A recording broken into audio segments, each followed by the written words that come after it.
We are live again for the second time today, I guess. So I think that's interesting. Okay. Hello and welcome, Success Grid Nation, to this episode of the Success Grid podcast.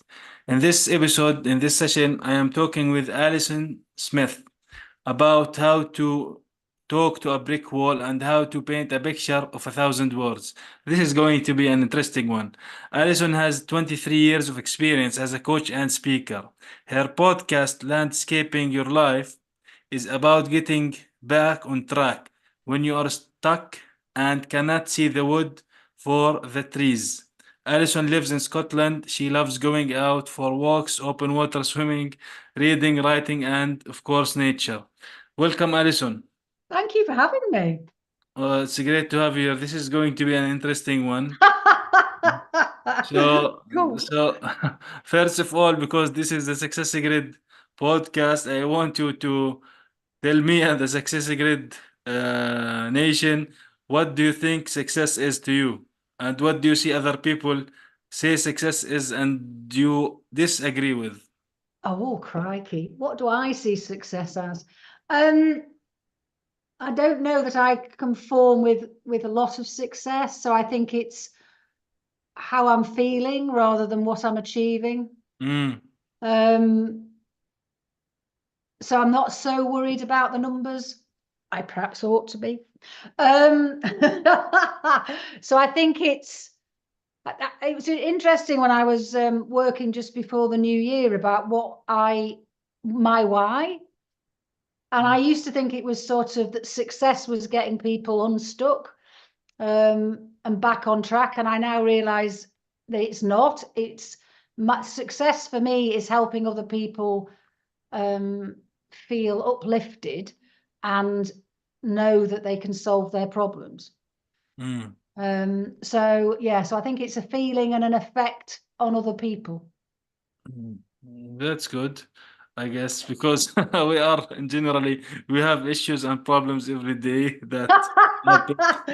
Yeah, but So, people don't call them problems. If you say the difficulty is, if I say, think of a problem, oh, I don't have a problem. Oh, I've got lots of things I don't know what to do on. I've got lots of situations I'm grappling with, but people don't always identify with the word problem, interestingly. yeah, so this is where it comes. Like we're talking about getting unstuck and getting on track, but like you mentioned, the success could be different for anyone, right?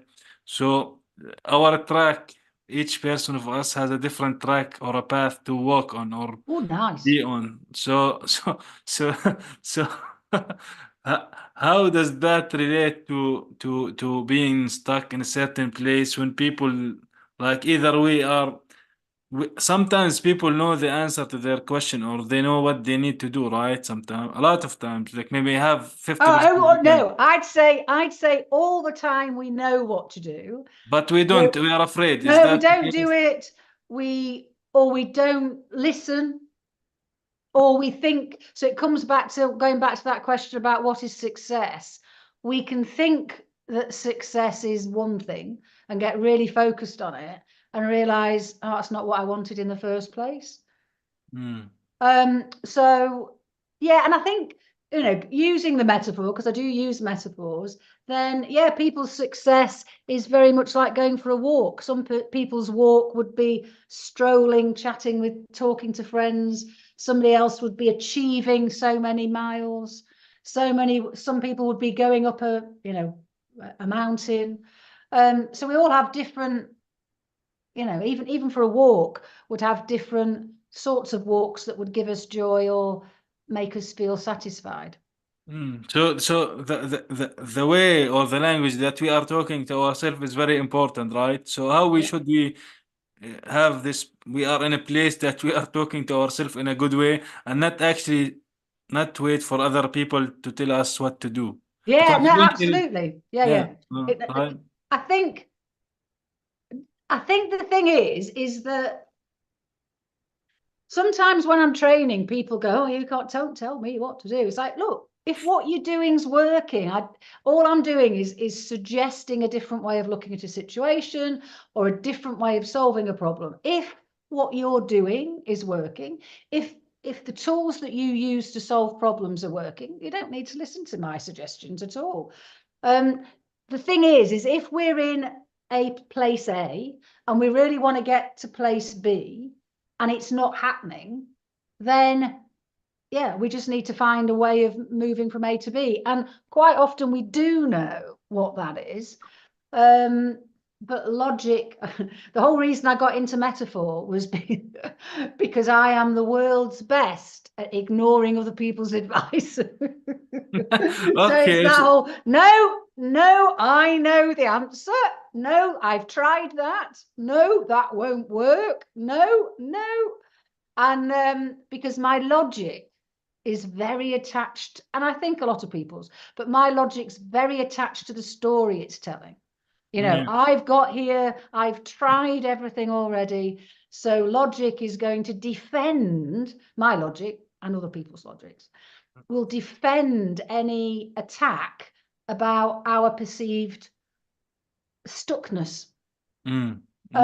And therefore I then realized that metaphor bypasses all of that because logic isn't really there, the story's not there.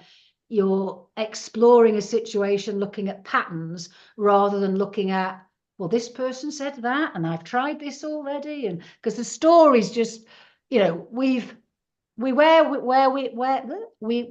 where we are because of the story we've been telling. And therefore, if we try and solve the problem with the story we're telling right next to us, that story is going to judge, it's going to blame, it's going to come up with reasons why that won't work. And so it's about distancing ourselves from the story to have a bit of breathing space, listen to an inner part of us that does know what to do, and go, oh, I see.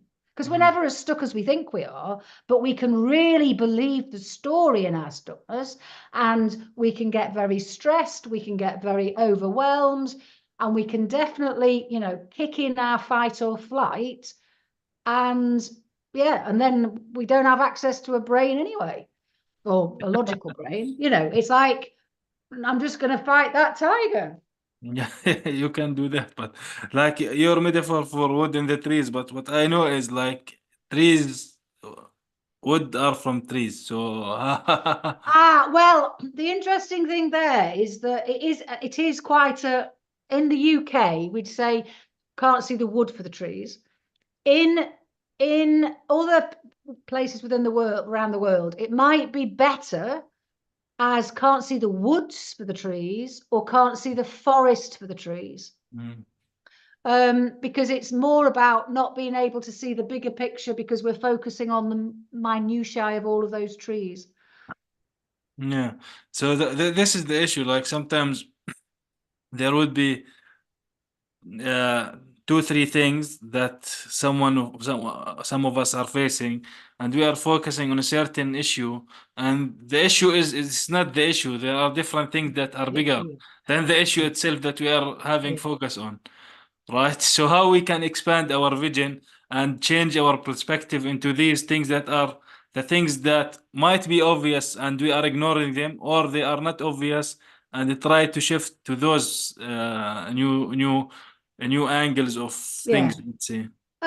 I would say, I mean, what I tend to do if I'm in a coaching session, I always listen out for words people are using. So if people are because certainly in UK, in the States, sort of English speaking countries, then people are using idioms. I mean, and obviously I can hear the idioms. It sometimes loses itself in translation, which is why it's harder for me to work if we're not talking English idioms. But if we'll use it, so we'll say, I'm stuck in a rut. I'm going round in circles. It's like an uphill struggle. So I suspect anybody listening will be able to go, oh yeah, okay, it's not in English isn't my first language, but yes, we have our own idioms. And I would say, look for the idioms that have got nature in them, because certainly, stuck in a rut, up a creek without a paddle, What else is there?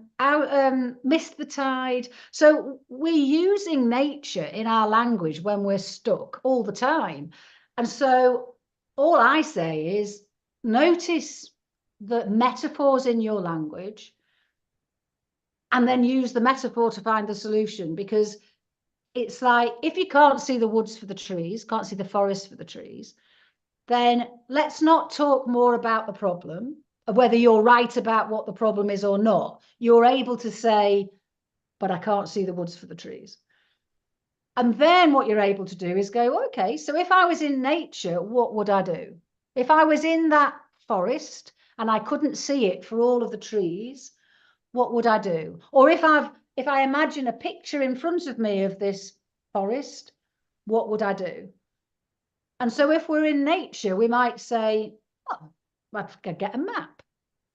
Or one time I was there with some execs in a wood, and we can't see the wood for the trees, and we were doing it in, they were wandering around the wood looking lost. And like a park ranger walked through and looked at our puzzlement and went, do you need a map? And got a map out. So yeah, a map, or follow a path out. Or it might be, why are we focused? I did a LinkedIn Live at the weekend, and I was laughing because when I said to myself, how do I represent this problem in this wood? I went straight up to a tree, and I literally had got my face against the bark of the tree, and all I could see was the bark of the tree. And I just laughed, because it's like, well, it's no wonder I can't see a solution, because I can't even see more than, the bark. And so the solution in that moment was me stepping back and not focusing, making this one tree the focus of my attention. And I think that's what happens when we go out into nature, that we are able to see other patterns. Because it might be we're in a wood and go, to see the wood, I just need to go up the top of that hill. I need to be able to see it from above. And it's by walking and doing that in the real wood, by thinking it, something in our mind opens to, what does a map look like in this situation I'm struggling with? Oh, actually, the reason I can't see the woods for the trees is I haven't decided on my destination. So it's no wonder I'm wandering around. Or, and I think about 75% of the time, I have noticed when people resonate with not being able to see the woods for the trees, is when I say to them, where do you want to go to in the wood? They're able to go, oh, I want to go there. And they point to it immediately. And I go, so why aren't you going there? And what we quite often notice is people are getting distracted by other paths. There's the fear of missing out. It's like they get to a path and they go, oh, well, I know I want to go there. I know I want to go there, but oh, that path looks interesting. And then they go a few more steps, and then they go, oh, that's, but every time I say, where do you want to go? They're very clear. I want to go there. Well, hang on a minute. How is that? So I had somebody who times their turnover by 5 as a result of doing this technique, because all they did was realize, oh, I know what I want to achieve with my business. I've known it for ages. And I've been distracting myself with a whole load of stuff that is just pure distraction and is nothing about my objective. So it's a bit like they knew what success would look like for them, but they were getting distracted by everything else. And as soon as they realized that was the pattern that was running for them, they were able to go, no, I'm got my blinkers on. I'm just going to focus on my outcome. And 2 years later, sent me a testimonial that said that walk in nature was pivotal that's the right word, to getting 5 times the turnover within 2 years because you stopped that. I didn't stop him. His observation of the pattern was that he then stopped distracting himself. Yeah. So we need to create our own map. Oh So, yes, draw the mountain. One of yeah. the if you haven't got time to go out into nature, if you or you're not that, you're too far away from nature, then I would say get a pen and paper and think of think of a situation you'd like more insight on. And then draw that situation as if it was a mountain. So if it was a mountain, what sort of mountain would it be? Now, some people listening might say, "Oh, I can't do that, Alison." No. Yeah, quite often people's reaction is, "Well, that's impossible." And then I go, "So is it a steep mountain?" "Oh, no." Or, "Oh, yes." And does it have any path? Oh, no, it's got no paths. Oh, it's very, and suddenly they are able to describe a mountain. So it's that, so it's, how steep is it? How high is it? What's on the mountain? And I'd only say do it for a minute to 2 minutes. It's not we're going to be here for hours drawing the It's mountain. not going So to be the next Picasso, but yeah, no, it's yeah. just a mountain that reflects the situation, which most of the time we can do quite quickly. And Yeah. then you've got this starter. This is what the situation's like. You can then either, and depends on what the changes you are, because the idea would be you now come up with another mountain that is a mountain that's been resolved, the mountain that's the answer, the mountain that doesn't have you been stuck. And so sometimes somebody can actually just make amendments to the first picture. Sometimes they have to start again. And so sometimes I've had people draw paths on it. I've had people draw signposts on it. I've had people draw. One person went, "Oh, I didn't draw myself in the picture." And literally, as soon as they added a little picture of them next to the mountain, they went, "All right, yeah." And it's all the mounting is doing is representing what's going on in our mind. So all we're trying to do is going, here's a metaphorical, but here's a metaphorical representation of how we're seeing this problem in front of us. So it's easier for us to see what's wrong with it. Oh, well, it's no wonder, because quite often everybody has mountains that are like that. And you think, well, real mountains aren't like that.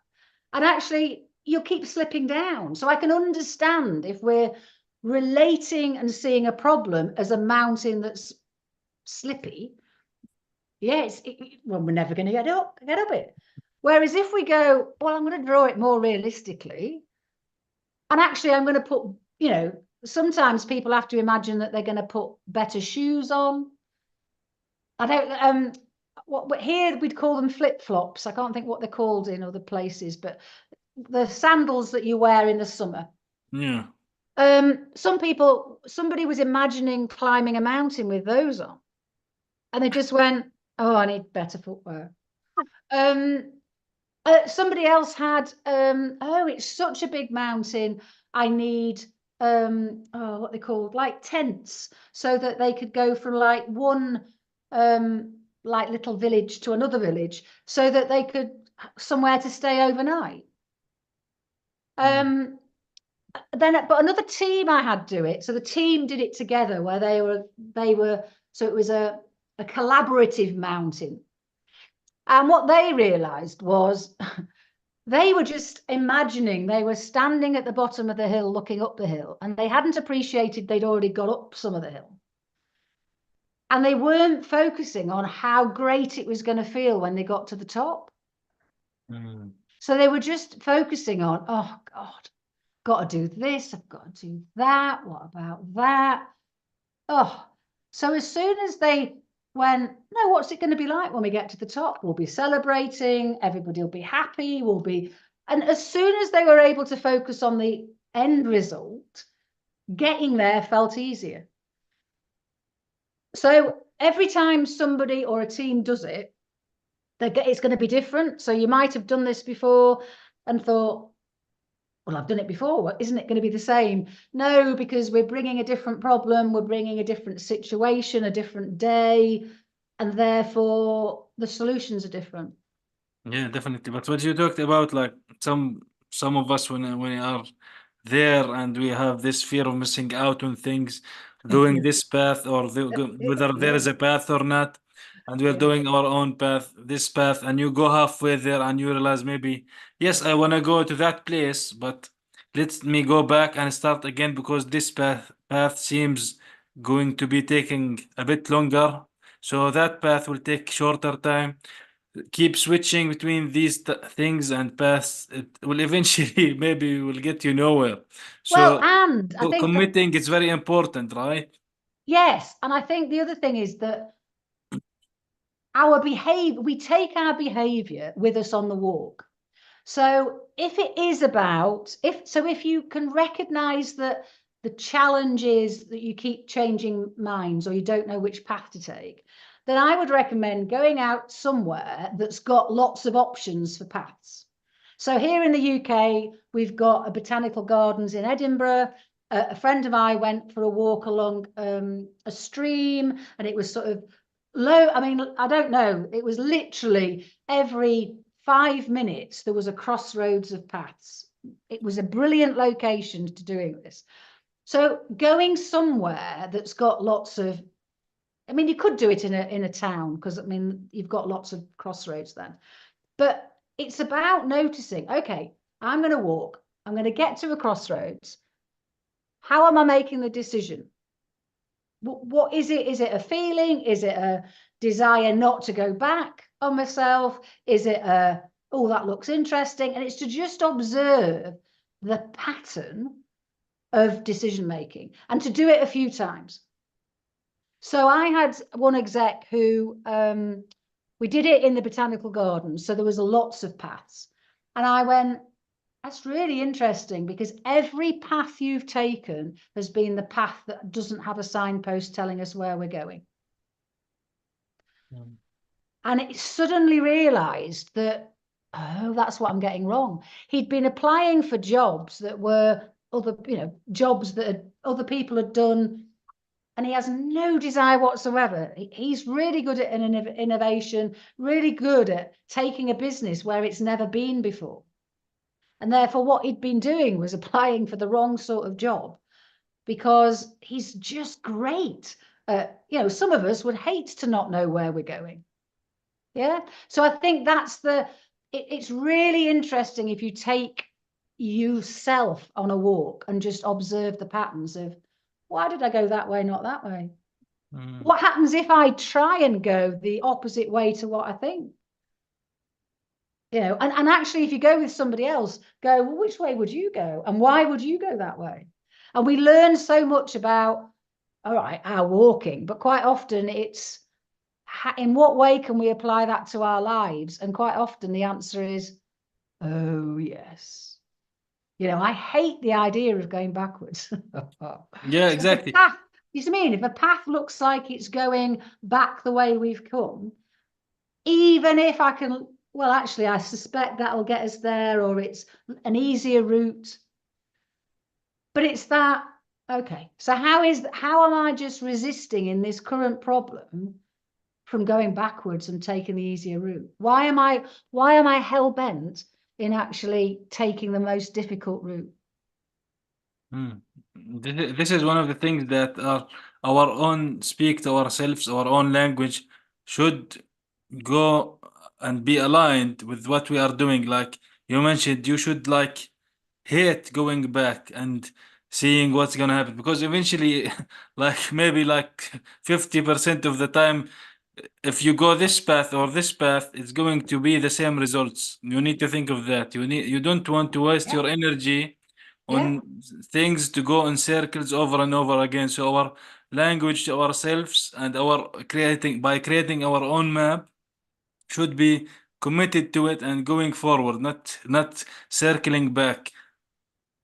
Um, unless circling back's going to get us to our destination quicker, because I think that's, Yeah. so I think there's a noticing if we resist that because, oh, well, I've taken the wrong path, but I'm going to, I refuse to go back and go the other way.